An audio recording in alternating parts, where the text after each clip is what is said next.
मन मौला जाने गुजर गई गुजरान रे, मन मौला जाने गुजर गई गुजरान। कोई दिन मंदिर कोई दिन मस्जिद, कोई दिन बाग बगीचा बाड़ी, कोई दिन मंदिर कोई दिन मस्जिद, कोई दिन बाग बगीचा बाड़ी, कोई दिन रहे वृक्ष की छाया, कोई दिन रहे मैदान रे, मन मौला जाने गुजर गई गुजरान रे, मन मौला जाने गुजर गई गुजरान रे। हिल मिल रहना मिलकर खाना, नेकी बात बताते रहना, हिल मिल रहना मिलकर खाना, नेकी बात बताते रहना। कहे कबीर सुनो भाई साधो, जपना निज नाम रे, मन मौला जाने गुजर गई गुजरान रे, मन मौला जाने गुजर गई गुजरान रे, मन मौला जाने गुजर गई गुजरान।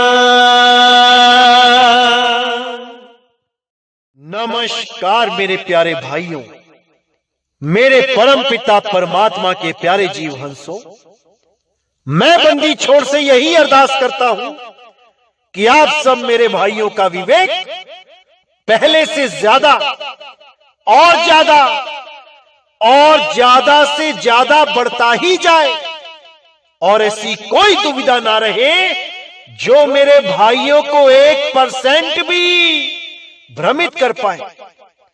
ऐसी कोई भी बात ना बचे जो मेरे भाइयों को समझ में ना आए। हर चीज ऐसी क्रिस्टल क्लियर होती चली जाए, हर भेद ऐसे समझ में आता चला जाए कि कोई भी काल का दूत मेरे प्यारे भाइयों को भरमा ना पाए। मैं बस यही अरदास करता हूं अपने परम पिता परमात्मा, अपने बंदी छोड़, अपने सतगुरु कबीर से कि ऐसी कोई भी दुविधा ना रहे जो मेरे भाइयों को 1% भी विचलित कर पाए।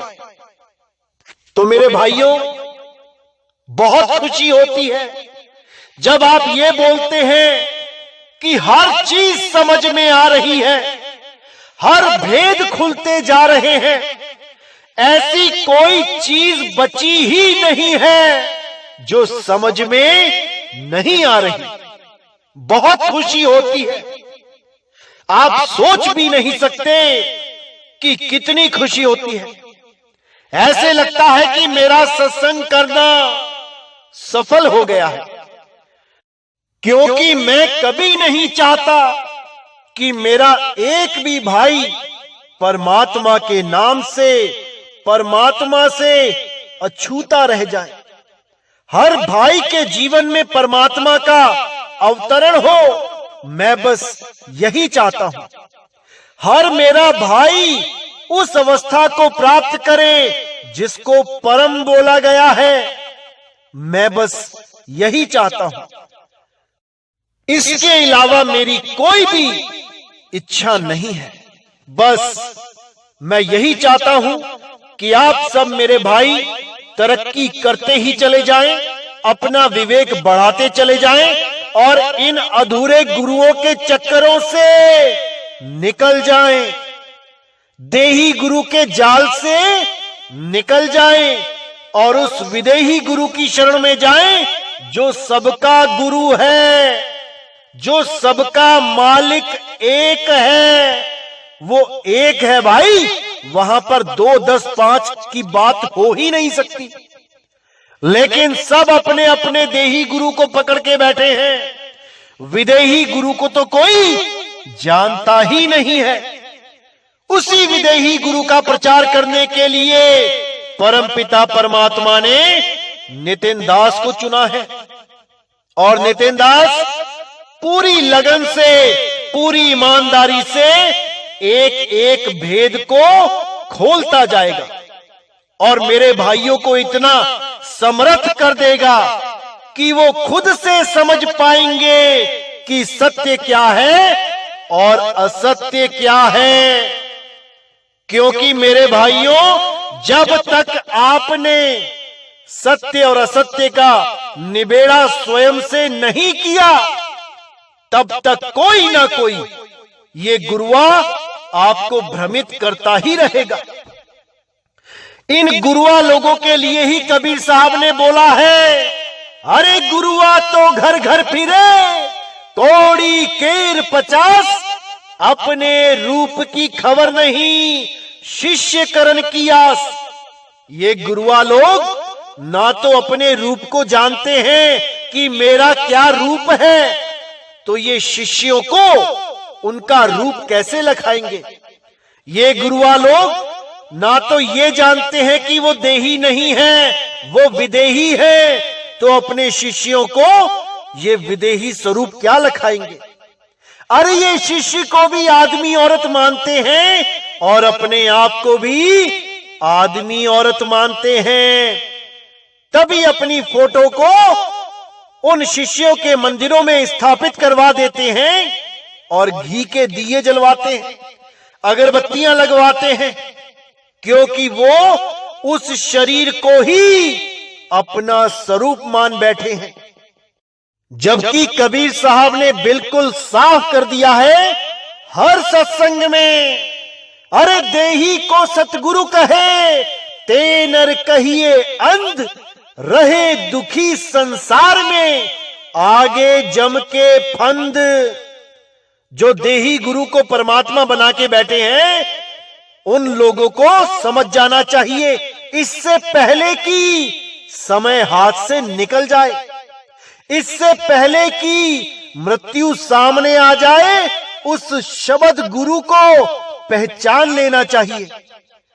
कोई भी देही गुरु, कोई भी किसी शिष्य को नहीं बचा सकता।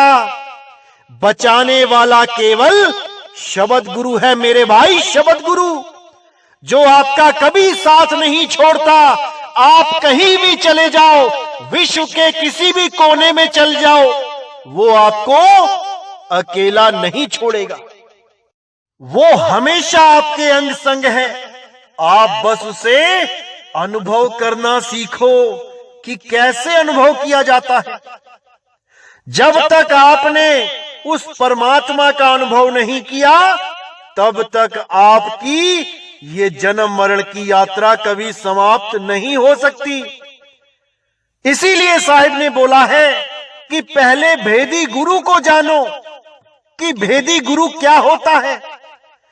भेदी गुरु जो भेद बताता है, उस भेद को अच्छी तरह समझ जाओ और फिर अपनी सत भक्ति स्टार्ट करो। अगर भेद ही नहीं होगा तो मेरे भाई भक्ति कर ही नहीं सकते, क्योंकि भेद नहीं होगा तो कोई ना कोई मंत्र जंत्र तंत्र जप रहे होगे, कोई ना कोई नाम जाप कर रहे होगे, कबीर कबीर कर रहे होगे, सत साहिब कर रहे होगे, राम राम कर रहे होगे, वाहिगुरु कर रहे होगे, क्योंकि ये सारे नाम ही 52 अक्षरी हैं। और अगर भेद नहीं पता तो केवल 52 अक्षर ही जप सकता है ये इंसान, और कुछ नहीं कर सकता। ज्यादा से ज्यादा ध्यान लगा सकता है। किसी ने नाक पे ध्यान लगा लिया, किसी ने नाभि पे ध्यान लगा लिया, किसी ने नाक पे ध्यान लगा लिया, किसी ने त्रिकुटी में ध्यान लगा लिया, किसी ने गुदा चक्र में ध्यान लगा लिया, स्वाद में ध्यान लगा लिया। इससे ज्यादा कुछ नहीं कर सकता। ज्यादा से ज्यादा क्या करेगा तो श्वासों में ध्यान लगाना शुरू करेगा, विपासना करना शुरू कर देगा। इससे ज्यादा कोई कुछ नहीं कर सकता जब तक भेदी गुरु ना मिल जाए, क्योंकि जब तक भेदी गुरु नहीं मिल गया वो देह की ही साधना कर सकता है। लेकिन देह से परे जो शब्द है उस शब्द को वो नहीं जान सकता। इसीलिए बार बार कबीर साहब ने भेदी गुरु की बात करी है। अरे वस्तु कहीं ढूंढे कहीं, कैसे लागे हाथ, गुप्त वस्तु तब मिले, भेदी लीजे साथ। भेदी लीना साथ में, दीनी वस्तु लखाए। अरे कोटि जन्म का पंथ था, पल में पहुंचा जाए। तब आपकी सूरत पल में उस ठिकाने पे लगनी शुरू हो जाएगी। ये संस्कार है हमारे, किसी की जल्दी और किसी की देर में। लेकिन अगर आपको रास्ता पता लग गया तो देर सवेर कभी ना कभी पहुंचोगे, 101% पहुंचोगे। क्योंकि हमें रास्ता नहीं पता होता, इसलिए हम पहुंच नहीं पाते। लेकिन जब हमारी सूरत को रास्ता मिल गया, भेद पता लग गया, अब उसे पहुंचने से कोई नहीं रोक सकता। हां, समय जरूर लग सकता है, किसी को जल्दी किसी को देर में, लेकिन वो पहुंचेगा, इसमें कोई संदेह नहीं होता। क्योंकि नाम दीक्षा उन्हीं को मिलती है जिनको परमात्मा चुन लेते हैं। लेकिन अगर कोई खुद से ही ना जाना चाहे तो परमात्मा भी उसको रोकते नहीं है, वो जहां जाना चाहे जा सकता है। क्योंकि मेरे भाई ये श्रद्धा भक्ति और प्रेम का मामला है, ये जबरदस्ती का सौदा नहीं है कि अगर आपने हमसे नाम ले लिया तो आप हमारे साथ ही बंध गए, हमारे यहां ही खूंटा गड़ गया आपका। ऐसा नहीं है भाई, आप कहीं भी नाम दीक्षा ले सकते हो, कहीं भी जा सकते हो। बस हमारा यही कहना होता है कि अगर आप कहीं जा रहे हो तो पहले परख लो, शब्द को परख लो कि वहां क्या दिया जा रहा है। क्योंकि मेरे भाई इतने भरमाने वाले लोग बैठे हैं कि आप सोच भी नहीं सकते। 2 सेकंड में सार शब्द ले लो, 3 सेकंड में सार शब्द ले लो, 5 सेकंड में सार शब्द देने वाले कितने बैठे हुए हैं, आप सोच भी नहीं सकते। और सार शब्द के नाम पे देते क्या है? कोई आपके कान में फूंक मार देता है, कान में फूंक मार के कहता है यही सार शब्द है। कोई आपको दोनों हाथों के बीच में इस निराकार गैप को दिखा देता है, स्पेस को दिखा देता है, कहता है यही सार शब्द है। कोई आपको श्वासों से जोड़ देता है, आपको श्वासों में मंत्र दे देता है, 5 सेकंड में श्वास ऊपर गई सो और नीचे गई हंग, इसी को कह देते हैं ये सार शब्द है। ऐसा मूर्ख बना रखा है इन लोगों ने कि क्या बताऊं।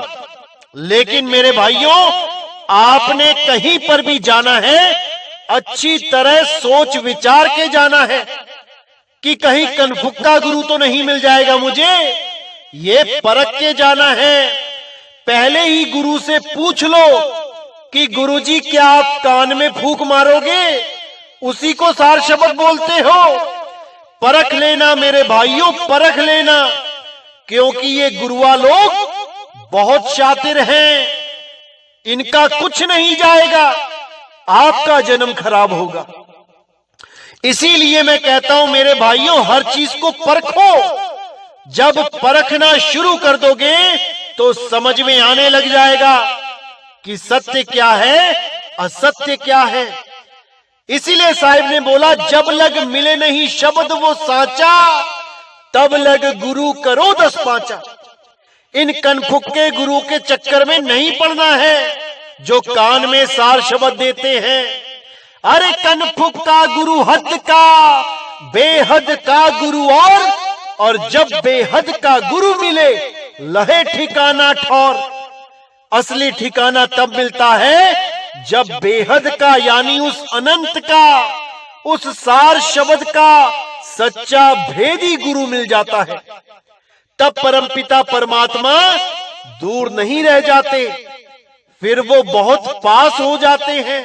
अरे साहिब का घर दूर है, जैसे पेड़ खजूर और ज्ञानी जन के पास में अज्ञानी से दूर। फिर मालिक हमारे अंग संग हो जाते हैं। ऐसे भी मार्केट में गुरु बैठे हैं जो आपको भरमा देते हैं कि भाई 2 अक्षर का भेद बताए का मतलब है पहले तो कान में फूंक मार दूंगा, ये हो गया पहला अक्षर, और दूसरा अक्षर तुम्हारी मृत्यु के 72 घंटे पहले दूंगा।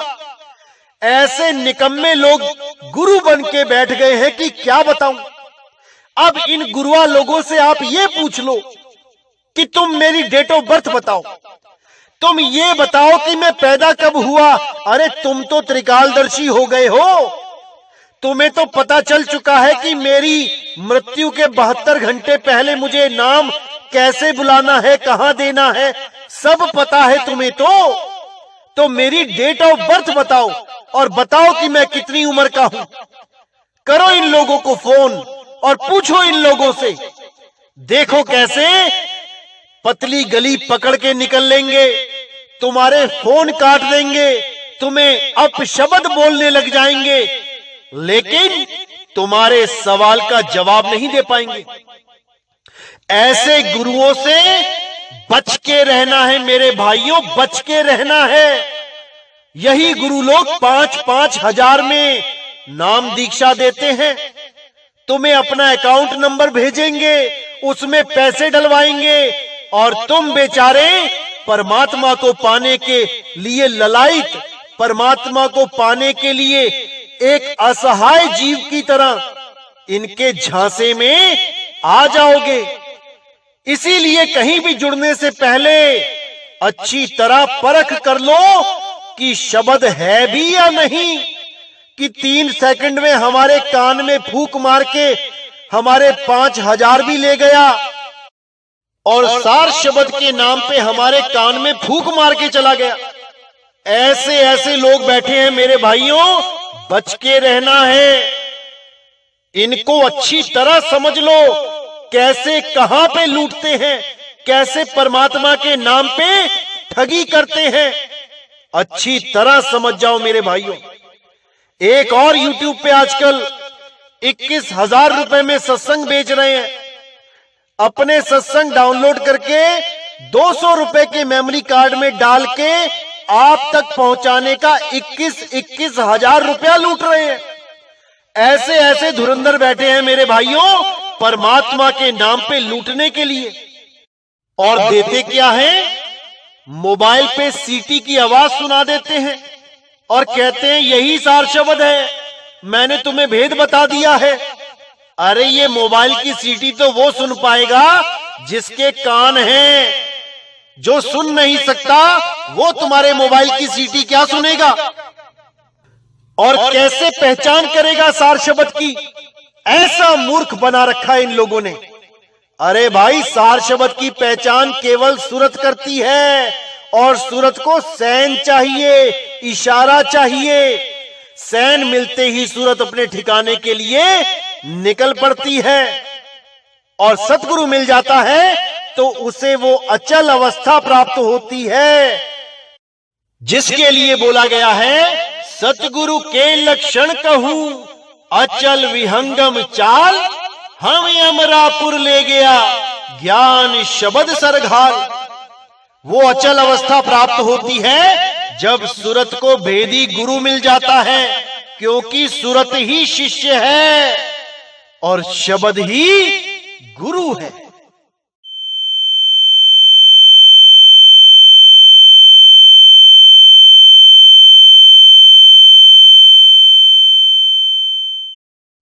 तो ये जो आवाज सुनाते हैं आपको मोबाइल में, और उसको सुनने के बाद आपको भी एक आवाज सुनाई देने लग जाती है, उसको ब्रह्मनाद कहा जाता है। वो ब्रह्मनाद है, वो परमात्मा का शब्द नहीं है, क्योंकि वो ब्रह्मनाद इन कानों से सुनाई देता है। कभी लगेगा दाएं कान से आ रहा है, कभी लगेगा बाएं कान से आ रहा है, ये चारों तरफ है असल में। और इसी ब्रह्मनाद को टिनिटस बोला जाता है अंग्रेजी में। लोगों को इस टिनिटस के द्वारा इतनी परेशानी होती है कि उन्हें ऑपरेशन तक कराना पड़ जाता है। लेकिन ये गुरुआ लोग इसी टिनीटस को परमात्मा का नाम बता देते हैं। ऐसी हालत इनकी खराब होने वाली है अंत समय में कि लहर अबदाना। जिस टिनीटस से लोग परेशान हो जाते हैं, चलते फिरते उठते बैठते, उनको ये आवाज सुनाई देती है जो कभी कम और कभी ज्यादा हो जाती है। इतनी ज्यादा हो जाती है कि सिर तक दर्द होने लग जाता है, इतनी ज्यादा हो जाती है।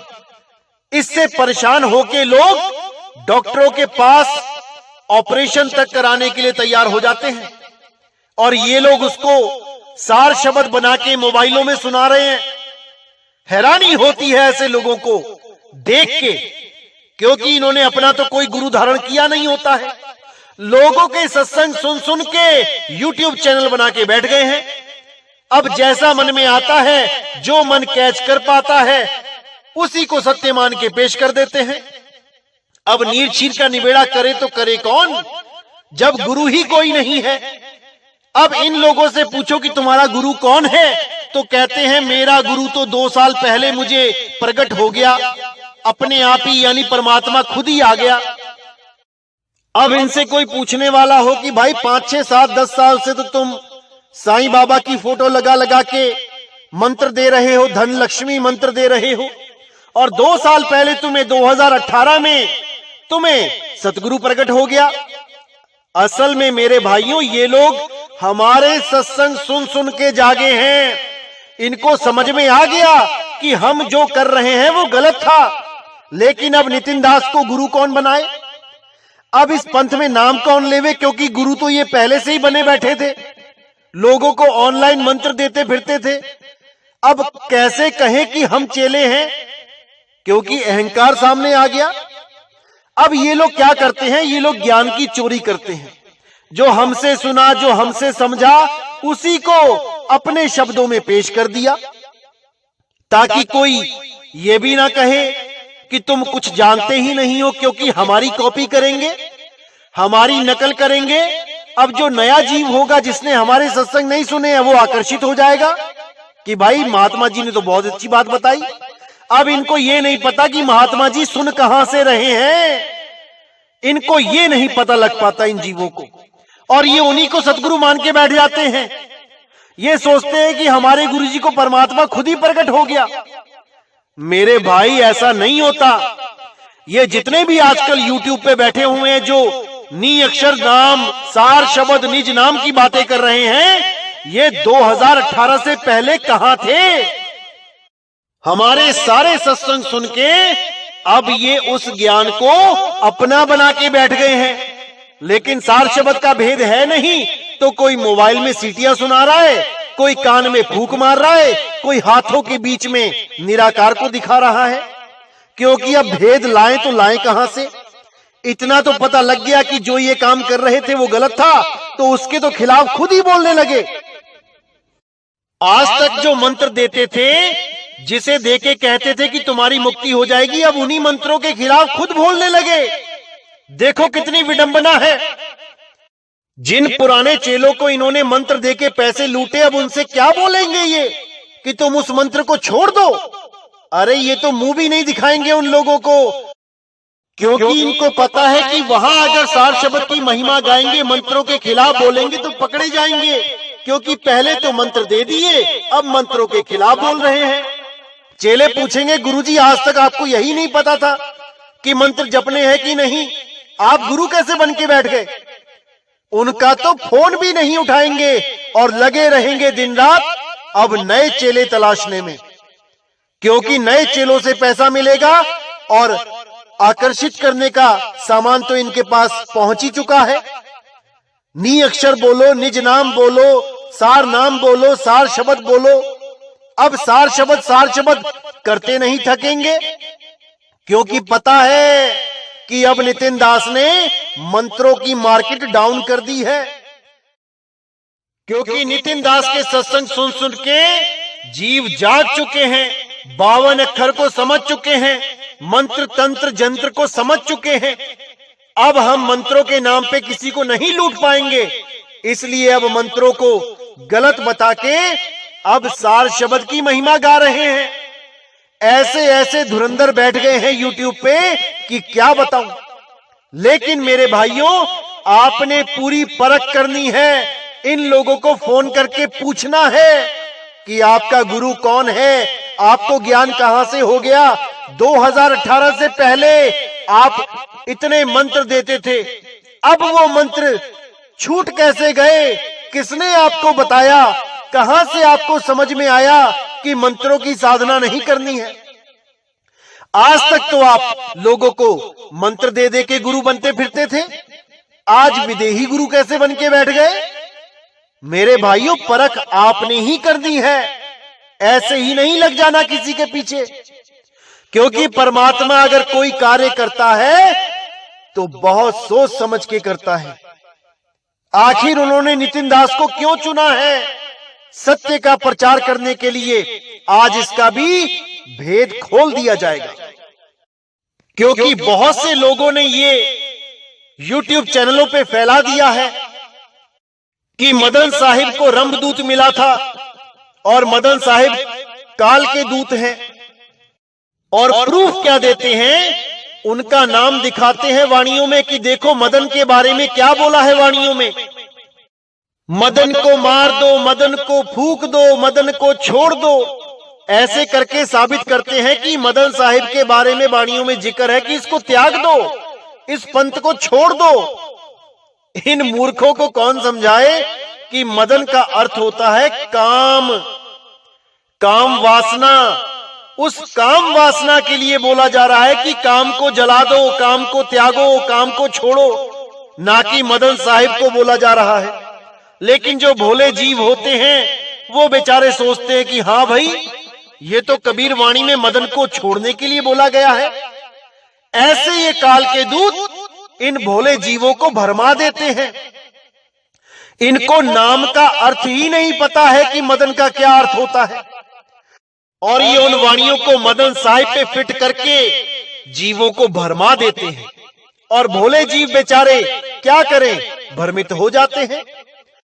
तो मेरे भाइयों, आज समय आ गया है कि इनकी व्याकरण सुधार दी जाए, थोड़ा इनको समझाया जाए कि शब्दों के अर्थ क्या होते हैं और शब्दों के मतलब क्या होते हैं।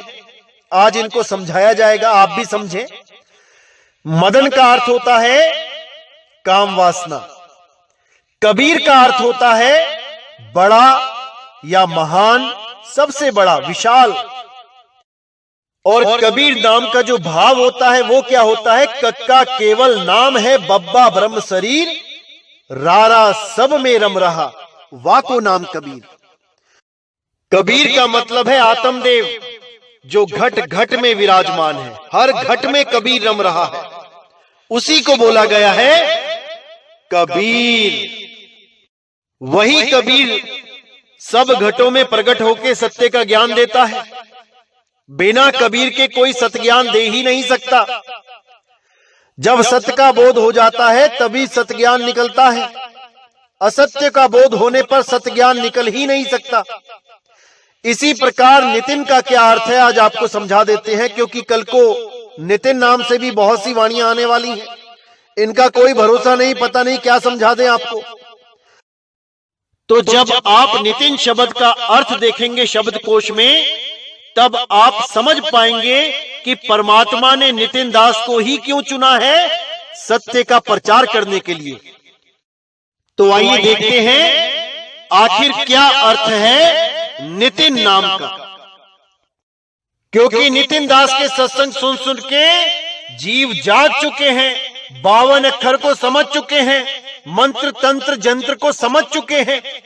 अब हम मंत्रों के नाम पे किसी को नहीं लूट पाएंगे, इसलिए अब मंत्रों को गलत बता के अब सार शब्द की महिमा गा रहे हैं। ऐसे ऐसे धुरंधर बैठ गए हैं यूट्यूब पे कि क्या बताऊं। लेकिन मेरे भाइयों, आपने पूरी परख करनी है इन लोगों। तो जैसा कि आप देख पा रहे हैं कि नितिन नाम का अर्थ होता है सत्य पंथ का मालिक, यानी सच्ची राह बताने वाला, सच्चा मार्गदर्शक। और इसी शब्द का एक अर्थ और होता है जिसको कहते हैं न्यायाधीश, यानी जज जो फैसला करता है सत्य और झूठ का, क्योंकि सत्य और असत्य का फैसला वही कर सकता है जो विवेकी है। बिना विवेक के आप सत्य और असत्य का फैसला कर ही नहीं सकते, क्योंकि एक न्यायाधीश ही सत्य और असत्य को भली भांति पहचानता है कि क्या सत्य है क्या असत्य है, और वो असत्य को त्याग के सत्य का साथ देता है और फैसला सुनाता है कि क्या सत्य है। इसीलिए नितिन नाम न्यायाधीश का भी है और नितिन नाम सत्य पंथ के मालिक का भी है। जो कलयुग में सत्य का डंका बजाएगा, कलयुग में सतयुग लेके आएगा, वो यही मूल ज्ञान है, वो यही आत्म ज्ञान है, जिसमें सारे धर्म भेद, सब जात पात भेद खत्म हो जाएंगे और लोग 52 अक्षरों से ऊपर उठ के आत्मदेव की पूजा करेंगे, आत्मदेव को सत्य मानेंगे और आत्मा में ही रम जाएंगे और इस नाशवान जगत को, नाशवान शरीर को अच्छी तरह समझ जाएंगे कि कैसे हम इसमें फंसे पड़े हैं। हम आत्मा से दूर हो गए हैं, हम सत्य से दूर हो गए हैं और संसार के करीब हो गए हैं, इस माया के करीब हो गए हैं, इसीलिए माया में उलझे हैं। अब माया को त्यागना है और सत्य में अपनी सूरत को रमा लेना है, बस यही करना है और आप भी नितिन हो जाओगे। क्योंकि नितिन कोई नाम नहीं है भाई, नितिन एक गुण है।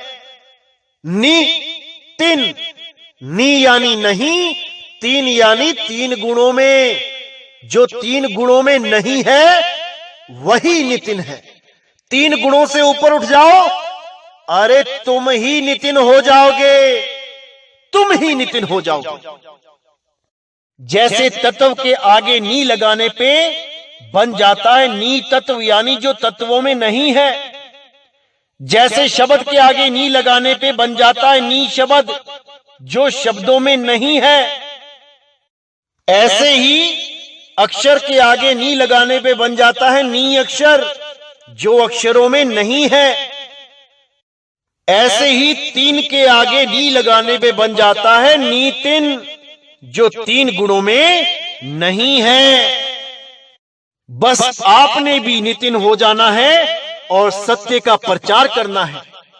इसीलिए नितिन नाम चुना गया, क्योंकि नितिन नाम है सत्य और असत्य के निर्णय करने का। जहां सत्य और असत्य का निर्णय करने वाला कोई हो वही नितिन है।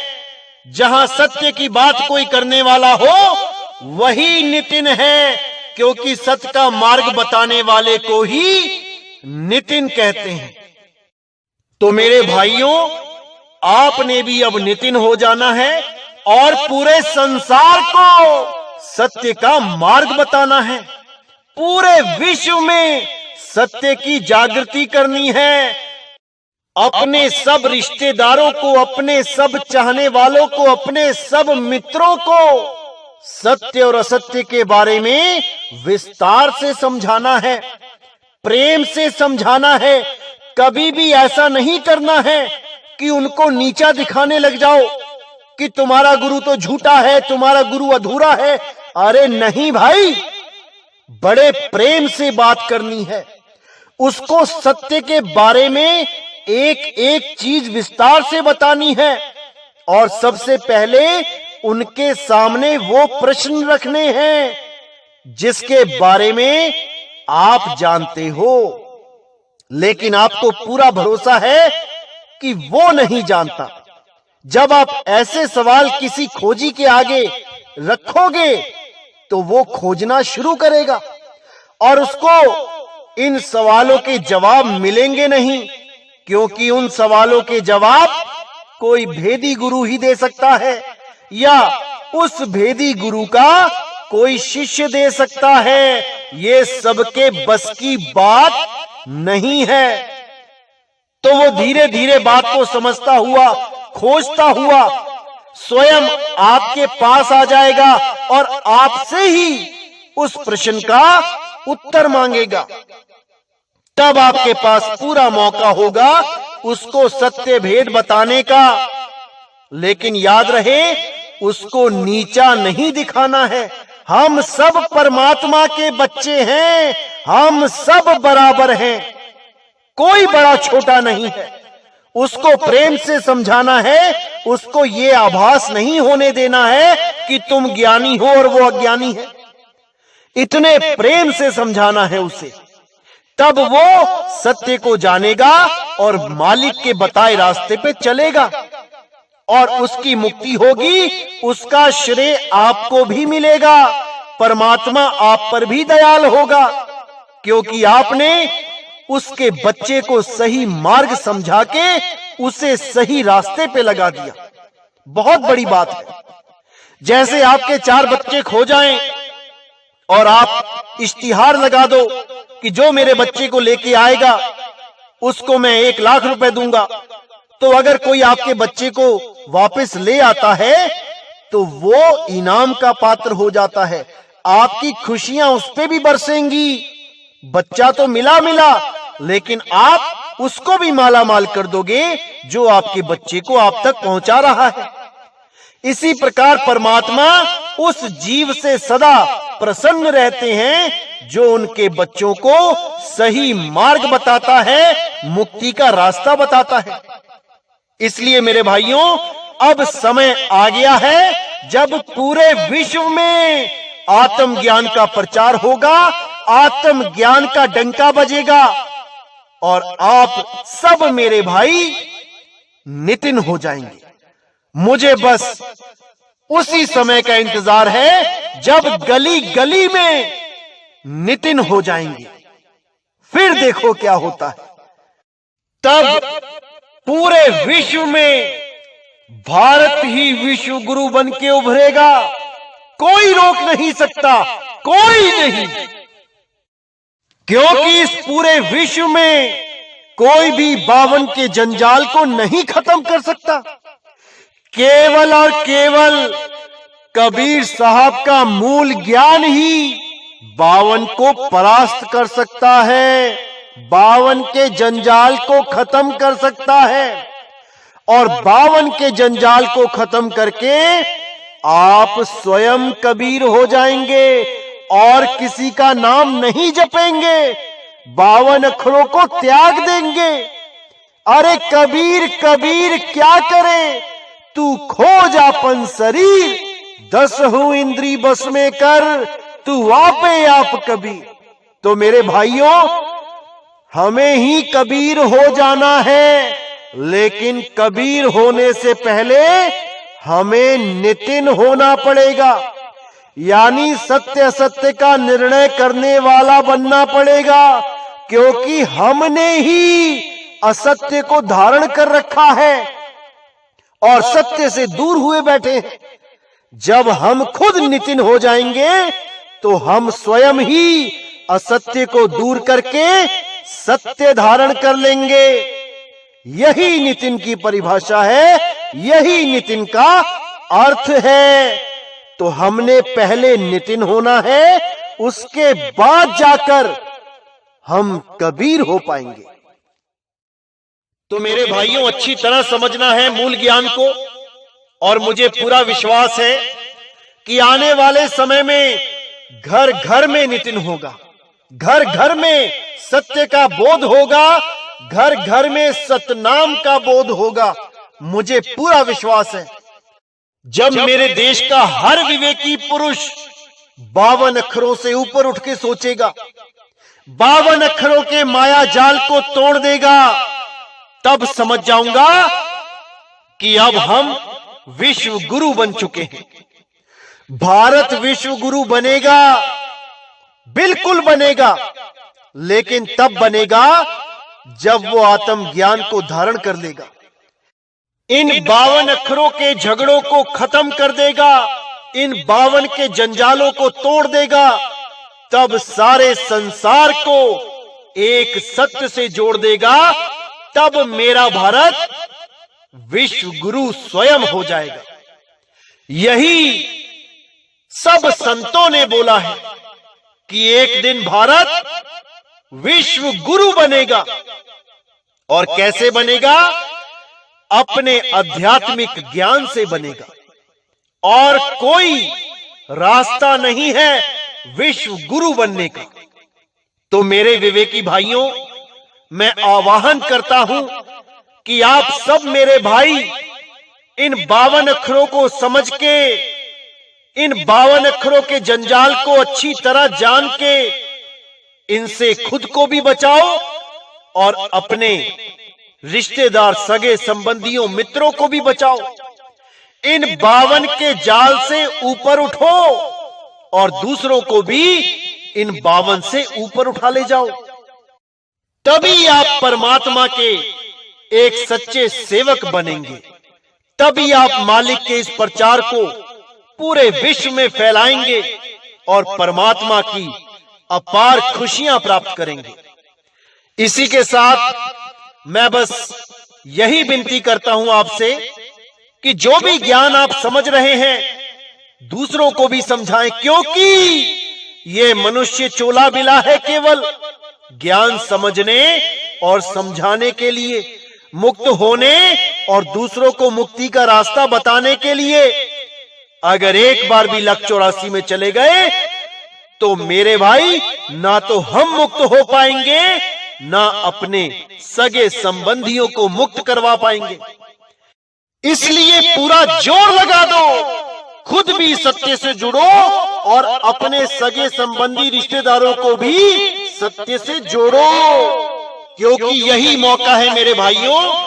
आप किसी की मदद कर सकते हो मुक्त होने में, नहीं तो ये लक्ष्य 84 में एक बार चले गए तो कोई मुक्त नहीं हो पाएगा, कोई नहीं।